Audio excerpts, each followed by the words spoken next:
Noong mag-umpisang mag-breed sa unang pagkakataon ng aking mga crayfish, nagkaroon ako ng pag-alinlangan kung ang aking mga bagong hatch na mga craylings ay lalaki talaga kaya ang mga ito ayon sa sinasabi na paglaki nila ng mga 1 inch bawat buwan hanggang sila ay magkaedad ng 4 na buwan. Kaya dapat pagsapit daw ng edad na 4 na buwan, ang mga bata pang crayfish ay dapat nasa ideal na nalaki haba na 4 inches.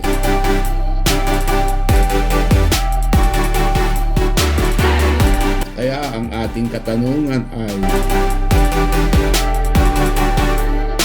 pag ang mga crayfish, craylings o kaya mga juveniles, pag ang edad ay nasa 3 buwan na, lumalaki ba talaga ang mga ito sa sinasabing ideal size na 3 inches? Kung hindi naman, mga ilan naman sa kanila ang umabot ng 3 inches pagdating ng edad na 3 months? At ilan porsyento ang lumaki sa ideal na sukat na 3 inches sa edad na 3 months? Sa The Urban Crayfish Farmer video number 20, i-share ko lang kung gaano lumaki ang aking mga craylings pagsapit ng 1 buwan hanggang 3 buwan. At kung ilan talaga ang lumaki ng 3 inches na sinasabing 3 months threshold size. Kasama sa video na ito ay ang mga count, statistics at data sa unang buwan, pangalawang buwan hanggang pangatlong buwan or buwan ng growth development ng ating mga craylings. Ang ating count or pagbilang ay isasama rin natin ang size distribution sa paglaki ng ating mga craylings na kasalukuyan na sa edad na 3 buwan na. Ang mga data na ito ay base lang sa aking eksperyensa sa unang pagkakataon na magpalaki ng mga craylings. Ang mga craylings or juveniles ay nasa 3 buwan na at malapit ng maging adult crayfish. At siyempre, base rin ito sa ating sitwasyon at settings sa urban home farming setup at sa ating mga crayfish habitat na DIY trapalpan at pati ang mga resources na available lang sa kagaya nating average urban home crayfish farmer. Ang mga statistics ay base lang sa aking crayfish farming experience at hindi ibig sabihin ito ay nagre-representa sa mga ibang crayfish keeper in general. Ang katanungan ay kung bakit naman nating ginagawa ang pagbilang at statistics sa paglaki ng ating mga alagang crayfish. Una ay para makita natin ang performance ng ating pag-aalaga ng crayfish. Pangalawa ay magsilbing indicator ito kung talagang umuubra ang ating mga paraan at makita rin natin ang ating mga pagkukulang. Ang pangatlo ay baka rin makatulong sa iba na merong kaparehang sitwasyon na gaya sa atin. Okay, tuloy na tayo. Dahil hindi pa ako nakakakita ng published reference data na kapareha sa ating ginawa ko itong mga pagbilang at mga statistics para maging reference at guide sa ating pagtahak sa pag-alaga ng crayfish sa urban home setting. Sineshare ko na rin kung anong meron ako sa aking urban home setup na karaniwan lang sa mga kagaya ko na average urban home keeper, grower or farmer setup. Okay, una, ano ang aking mga setup nung bago mag-hatch? Dumating na nga ang ating mga craylings sa ating urban home crayfish farm setup at pwede natin tawaging farm na rin. Mga halos or mahigit 3 buwan na ang nakaraan, mahigit 1,000 na craylings ang naghatch sa ating 3 buried mother crayfish. Sa panahon na yon, meron lang tayong isang DIY 2 levels trapal pan na may sukat na 8 feet by 3 feet by 1 foot bawat isa sa dalawang trapal pan. Ang mga trapal pan ay nasa 2 levels angle bar steel frame. Meron din akong 2 DIY underbed storage box aquarium kung saan nakalagay ang aking mga 5 inches at 6 inches male breeders noon. Dahil meron lang akong isang 2 levels trapal pan, kinumbert ko na lang ang top trapal pan na maging nursery pan. At ang nasa ibabang pan naman ay doon naman nakalagay ang 2 trioset na crayfish breeders na hindi pa nag-breed at mahigit 1 buwan na nasa aking pangangalaga. Nung time na ang aking 3 buried mother crayfish ay mag-drop na ng mga hatch na egg, pinakawalan ko na lang sila sa nursery pan. Mas pinili ko kasi ang natural method sa paghiwalay ng mga bagong hatch na craylings sa halip na pagpag method. Naniniwala kasi ako sa ngayon na ang natural na paraan sa paghihiwalay ng mga bagong hatch na craylings ay mas malaki ang survival rate kumpara sa pagpag method. Sa kadahilanan na sa pagpag method ay persahan inihiwalay ang mga bagong hatch na craylings at mapapasama ang mga craylings na hindi pa handang hiwalay sa mother crayfish. At siyempre naman ang mga bagong hatch na craylings na hindi pa handang humiwalay ay mas maliit ang tsansang mag-survive.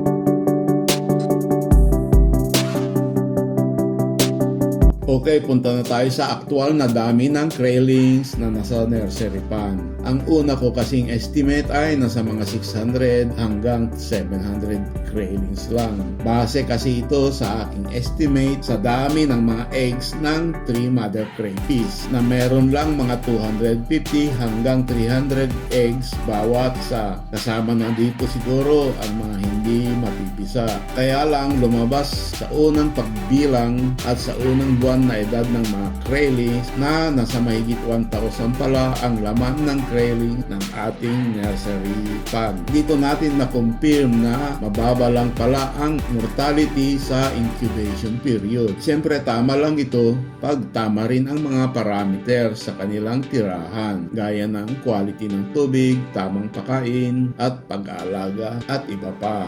Ngayon balik ulit tayo sa aking mga DIY 2 levels trapal pan. Gaya ng aking nabanggit na kinumbert ang top trapal pan para maging nursery pan, gumamit din ako ng mga artificial Carabao grass para alternative hides sa mga craylings. Nabili ko ito online at umubra naman na maging hides ng mga maliliit pang mga craylings. Ang pan sa ibaba naman ay naging tirahan ng 2 trioset breeders na hindi pa nag-breed. Meron talaga akong 4 na trioset, 2 trioset bawat crayfish line na hindi magkamag-anak na galing sa magkahiwalay na seller. Ang rason ay i-crossbreed ko talaga ang hindi mga magkamag-anak na crayfish lines. Ang pag-crossbreed sa hindi magkamag-anak na crayfish ay magre-resulta ng mas malulusog at mas magagandang broodstock or crayfish breeder material. Ang 2 DIY underbed storage box aquariums ay doon ko na lang ilalagay ang mga mother crayfish na katatapos lang mag-drop ng mga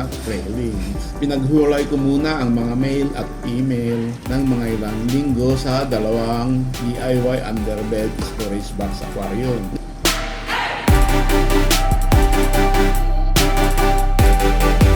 Ngayon, pumunta na tayo sa resulta ng ating count. Gaya nga ng sabi ko kanina, ginawa natin ang monthly count. Una sa unang buwan na edad ng mga crayling. Then pangalawa, then pangatlo at ang panghuli na ito. Ang pagbilang ay ginawa nang tayo ay mag-sorting at mag-sizing at mag-segregate para mahiwalay ayon sa sukat sa kanya-kanyang grew out pan. Pagdating sa edad ng 2 buwan, mas madalas na ang pag-resize at pag-segregate. Sa panahon na ito ay mas madalas na rin mag-molt at lumakin ang mga craylings. Kinakailangan kong dalasan ang pag-resize at pag-segregate dahil meron lang tayong 3 grow out pan para sa ating mga crayling. Kaya ang stocking density ay nasa high side ito sa bawat grow out pan para na rin ma-minimize ang cannibalism dahil dumadami na kasi sa mga craylings ang lumaki na sa 1 inch.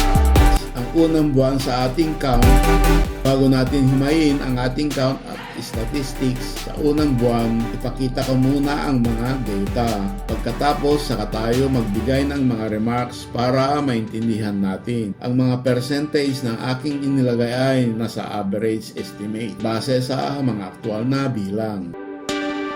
First month and initial count. Total number of craylings are about 140 to 1,255 crayling. Casualty or mortality was due to my mistake in handling are about 130 to 140 crayling. Casualty percentage is about 1%. Okay, nabanggit ko kanina na ang aking initial estimate ay ito ay base sa estimated ng eggs ng 3 buried mother crayfish na nasa 600 to 700 crayling. Tandaan natin ng aking initial estimates ay base sa bilang ng mga eggs bawat isa sa 3 mother crayfish. Siyempre, hindi naman pwedeng mabilang ang mga bagong hatch na crayling. Sa unang buwan at initial count, ang resulta ay ang mga craylings na nasa nursery pan pala ay umaabot sa 1,140 to 1,255 or nasa 44% na mas madami. Pwedeng good news ito at hindi rin masyadong magandang balita. Dahil nga, problema ako kung saan ko ilalagay ang mga extrang craylings na ito. Ngayon, baka tinatanong ninyo kung bakit malaki ang casualty. Nasa high side nga ang casualty dahil ito sa aking pagkakamali sa una kong experience ng segregation at transfer procedure. Meron tayong video tungkol dito kung interesado kayo. Sa madaling sabi, ang casualty ay dahil sa aking mistake sa acclimation procedure na nagresulta ng pagkamatay ng nasa 130 hanggang 140 craylings or about 11%. Okay, tuloy na tayo. Tuloy na natin ang data sa mga natitirang craylings. Total number of craylings after casualty are about 1,010 to 1,115 crayling. Crayling shooters that grow to more than 1 inch are about 10 to 15 craylings or about 1%. Craylings that grow 3/4 inch to 1 inch are about 700 to 750 craylings or about 69%. Craylings that grow less than 3/4 inch are about 300 to 350 crayling or about 30%. Okay, sa ating data, mas marami ang craylings na nasa mga 69% ang lumaki ng mga 1 inch sa isang buwan na edad. Medyo maganda ito. Mas marami sa ating mga craylings ay lumaki ng mga 1 inch sa edad na isang buwan. Tandaan natin na sa panahon na ito ay mabilis na lumalaki ang mga craylings. Ang mga craylings na nasa size group 3/4 inch to 1 inch ay nasa 30% more or less naman. Yung mga nasa laki na 3/4 inch sa size group na 3/4 inch to 1 inch ay lalaki na rin ito ng mga 1 inch ng mga ilang araw. Ngayon naman sa ating next size group na less than 3/4 inch, we have about 30%. Ang ating data ay hindi na masama kung ang basehan natin ay ang ating habitat condition. Tandaan na inilagay lang natin sila sa hindi kalakihang nursery pan. Kaya sa totoo lang, ang mga craylings ay overcrowded talaga. Maaring pwede pang mas maayos pag may malaking nursery pan. Base sa sukat ng nursery pan natin, sa aking assessment ay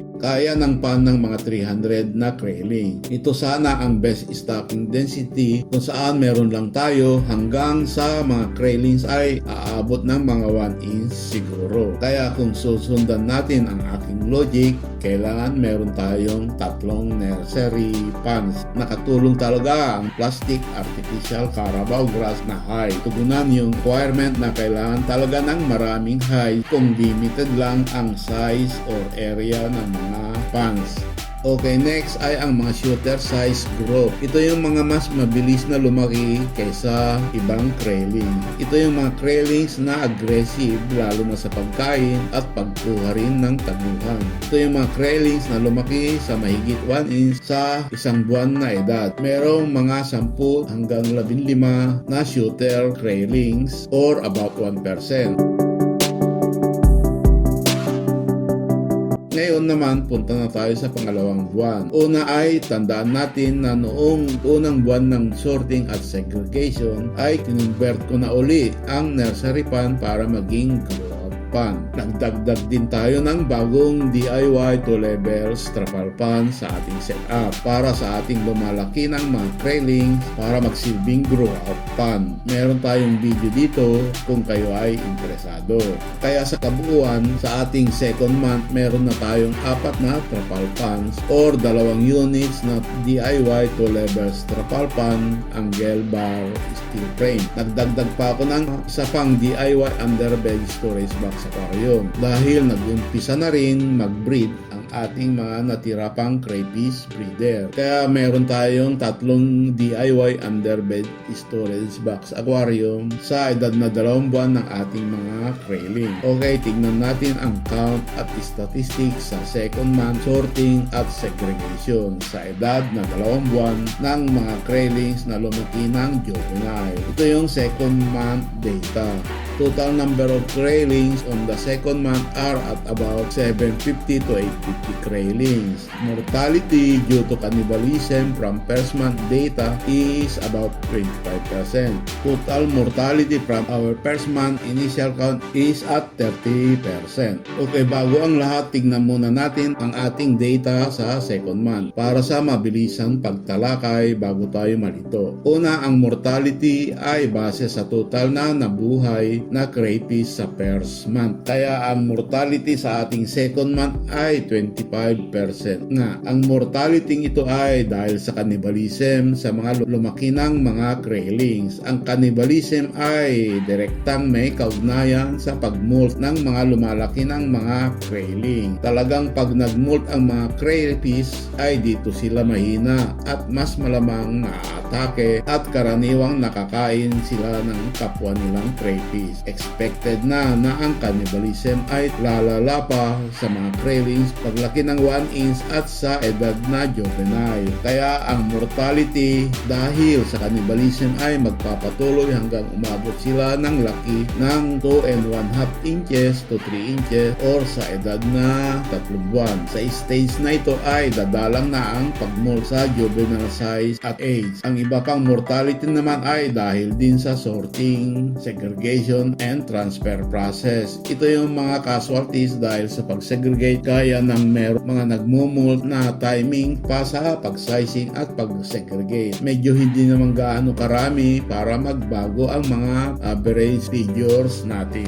Okay, tuloy na natin tignan ang data count sa kanilang second month. Graylings more than 1 1/2 inches to 2 inches are about 140 to 150 grayling or about 18%. Graylings more than 1 inch to less than 1 1/2 inches are about 460 to 500 graylings or about 60%. Graylings less than 1 inch are about 150 to 200 graylings or about 22%.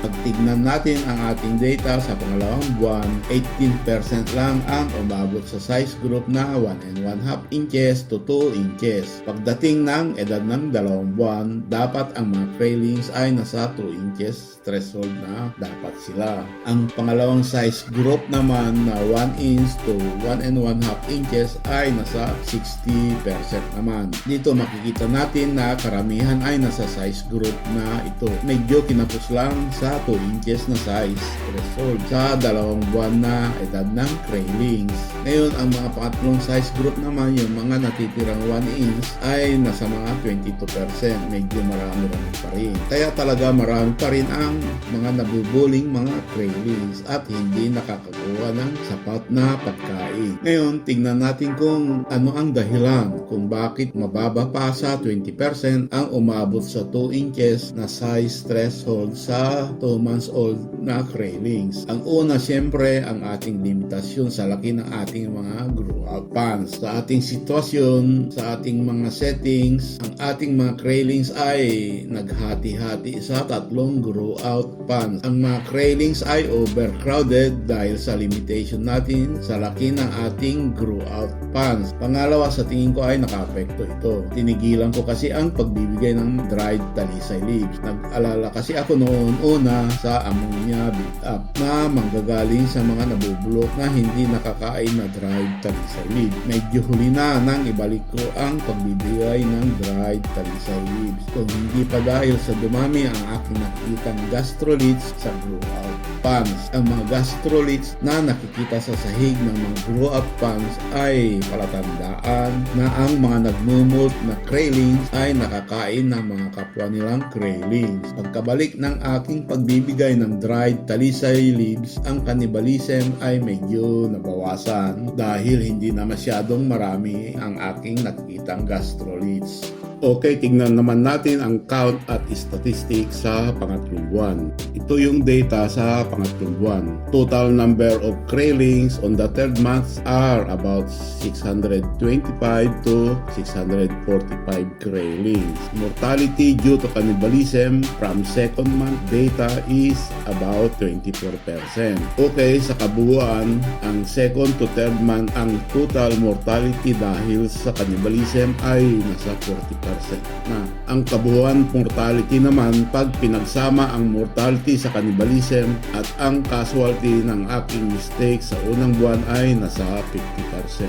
Na ang ating casualty at cannibalism mortality ay talagang napakataas. Siyempre nga, ang mga dahilan ay nabanggit na rin naman natin sa mga statistics na nailatag natin sa unang buwan at pangalawang buwan. Ngayon ay tignan na natin ang ating count at statistics as per size group sa edad na 3 buwan ng ating mga craylings. More than 2 and 1/2 inches to 3 inches are at 60 juveniles or about 10%. More than 2 inches to less than 2 and 1/2 inches are at about 95 to 100 craylings or about 15%. More than 1 and 1/2 inches to less than 2 inches are about 170 to 175 craylings or about 27%. More than 1 and 1/4 inches to less than 2 and 1/2 inches are about 220 to 225 craylings or about 35%. Less than 1 and 1/4 inches are at about 80 to 85 or about 13%.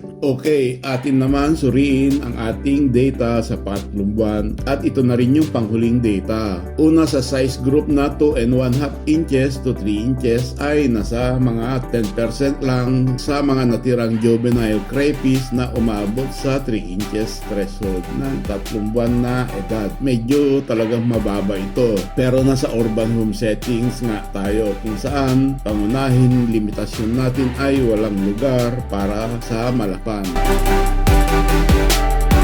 Sa urban home settings talaga, limitado sa malawak na space para sa ideal habitat ng mga crayfish. At pwede lang tayo sa trapal pan sa halip sa inirerekomendang mud pan or concrete pan na magagawa lang ng mga farmers na meron unlimited na lugar. Ngayon, sa sunod na size group na 2 inches to 2 and 1/2 inches, meron tayong mga nasa 15%. Mababa pa rin ito. Ang kaigian lang ay ang mga nasa size group na ito ay mas malamang mag-molt at lalaki pa para maabot ang size na 2 and 1/2 inches to 3 inches. Ang ibig kong sabihin, baka aabot pa sa 4 inches pagdating ng 4 months na edad. Pag magkaganon man, pag pinagsama ang 10% at 15%, meron tayong total na 25% juvenile crayfish na makakahabol pa sa 3 inches na size threshold ng 3 buwan buwan na edad ng mga crayfish. Pag ang 25% lalaki pa sa 3 inches na size threshold sa 3 buwan na edad ng juveniles, mas maganda ang data. Tingnan na lang natin sa susunod na sizing kung tatama. Sa third size group, 1 1/2 inches to 2 inches ay nasa 27%. At ang fourth size group na 1 1/4 inches to 1 1/2 inches ay nasa 35% naman. Ang mga size group 3 at size group 4 ay ang mga juveniles na maaari pang lalaki ng 3 inches pagdating ng edad na 4 months. Ang ibig sabihin, sa pinagsamang 27% at 35% sa kabuuan, merong mga nasa 62% na pwedeng lalaki ng 3 inches pagsapit ng 4 months na edad. Tignan na lang natin kung magkakatotoo. Ang hindi talaga maganda sa pangatlong buwan data ay ang panglimang size group na less than 1 1/4 inches na nasa 13%. Ang tanong ay, ano ang gagawin sa mga craylings na ito na hindi lumaki sa inaasahan laki? Sa akin, hindi ko na babalakin pang ibenta para maging breeder. Pagdating ng 4 months, kung may tsansa na ang size group na ito na sakaling lumaki pa ng 2 inches sa pang-4 na buwan, sana nga ang mga slow grower craylings na ito ay nasa separate pan or tank naman.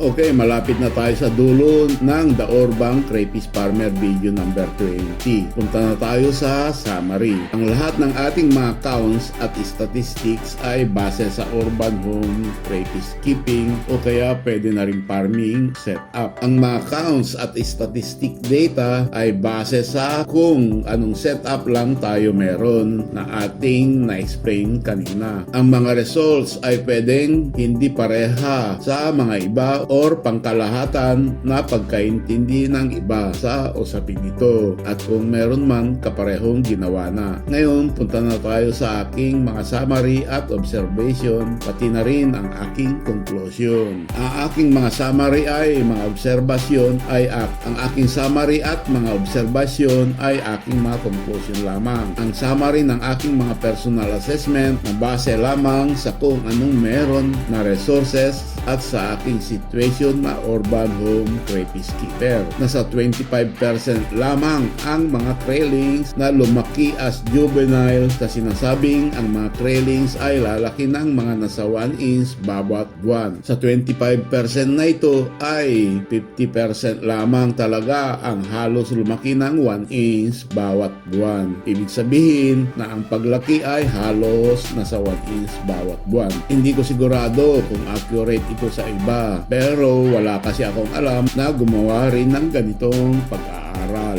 Ang 25% na figure sa mga juveniles na lumaki ng nasa 1 inch bawat buwan ay maaring hindi pareho sa kaparehang sitwasyon o kaya sa mga mud pan o kaya concrete pan settings at siguro sa ibang experience na mga growers sa urban home setup. Pero duda ako na mas lalaki pa ng 25% ang nasa lumaki ng 1 inch bawat buwan. Pag may mas malaking porsyento, baka hindi pa aabot ng 50%. Tandaan natin na ang mga crayfish ay hindi naman talaga lumalaki ng sabay-sabay at magkaparehong growth rate. Meron talagang mga shooters or yung mga craylings na lumaki ng mas mabilis kaysa iba or kaysa karamihan. At meron talagang mga slow growers kumpara sa mga lumaki talaga sa inaasahang paglaki. Siyempre, depende talaga sa maraming factors gaya ng condition ng habitat at pakain. Ito talaga ang dahilan kaya karamihan sa sellers na aking napagtanungan hindi makumpirm talaga ang kanilang binebentang mga 3 inches at 4 inches na breeders ay talagang nasa 4 months old. Ito rin ang kadahilanan na may mga sellers na nagbebenta ng size range na 3 inches to 4 inches. Yung iba pa nga, meron pang 2.5 inches. Kita naman sa ating mga data na nasa sa 62% ay lumaki ng 2.5 inches hanggang 3 inches pagdating ng 4 months old na ng mga crayfish. Okay, paano mo masisiguro na nasa 4 months old talaga ang nabili mong crayfish breeder? Ang paraan lang para makumpirm na ang iyong nabiling 4 inches na breeder ay 4 months old talaga ay pag hindi pa nag-breed at inabot pa ng mga 1 o kaya 2 buwan sa iyong pangangalaga at magmumolt pa ito ng 1 o 2 beses bago mag-breed at siyempre lalaki pa ng ang mga ito ng mga 1/2 inch siguro. Ngayon, kung meron kang crayfish breeder na nabili na 4 months old or kung anuman size ang mga ito, pwedeng 3 inches o kaya mahigit pa sa 4 inches at nag-breed na kaagad na wala pang 1 buwan sa iyong pangangalaga, malaki ang posibilidad na ang iyong crayfish ay mas mahigit pa sa 4 na buwan na ang mga edad. Pangkaraniwan kasi na ang mga crayfish ay nag-breed sa edad na 6 na buwan pataas. Meron naman talagang pagkakataon na meron din mag-breed ng mas maaga, pero mga exemption na pag nagkaganito. Ngayon, pag nakabili ka naman ng crayfish breeder na ang size ay mas malaki sa 4 inches, itong mga malalaking breeders na ito ay mahigit na ng 4 na buwan na edad, kaya lumaki ng extra size. Ang magandang balita ay karamihan naman talaga sa mga breeders or growers at sellers ay kino-confirm naman talaga na ang mga breeders na mas malaki pa sa 4 inches ay nasa mahigit 5 months to 6 months old na talaga. Ang mga crayfish breeders na ito ay binebentang ready to breed na. Okay, base sa ating statistics, ang natitirang mga 13%, ito yung mga craylings na size group na mas maliit sa 1 1/4 inches. Ito yung mga craylings na slow grower. Hindi talaga pwedeng maging breeding materials. Hindi ko rin naman talaga ibebenta para maging breeders. Hindi ko rin inaasahan na ang mga slow growers na craylings na mga ito ay lalaki pa ng 3 inches pagsapit ng edad na 5 months or 6 months. Pwede din mali ako kung sakaling lalaki nga talaga sila ng 3 inches o kaya 4 inch pagsapit nila sa edad na 5 months or 6 months. Mas magandang pang food consumption na lang ang mga craylings na ito at hindi talaga pwedeng breeders. Ang maganda lang ay napansin ko na ang mga slow growers na ito ay mas madalas na ngayon mag-molt kumpara sa mga mas malalaki nilang kasama. Okay, bago ko tapusin ang video na ito, madalian disclosure lang muna. Lahat ng impormasyon at mga paraan ng pag-aalaga ng ARC crayfish na aking isineshare sa video na ito ay aking mga personal experiences at mga impormasyon aking mga napag-aralan pati na ang paraan ng pag-aalaga ng ARC crayfish keeping. Umubra po ito sa akin. Sigurado rin naman ako meron mas magandang mga paraan ng mga eksperyensadong crayfish growers at farmers. Gusto ko lang i-share ang aking mga experience at sana makatulong din sa mga ibang urban home crayfish breeder na nag-umpisa rin at sa ARC crayfish community in general. Please subscribe, like, and share ang ating mga video para matulungan akong mapalaki ang ating maliit na channel. Salamat!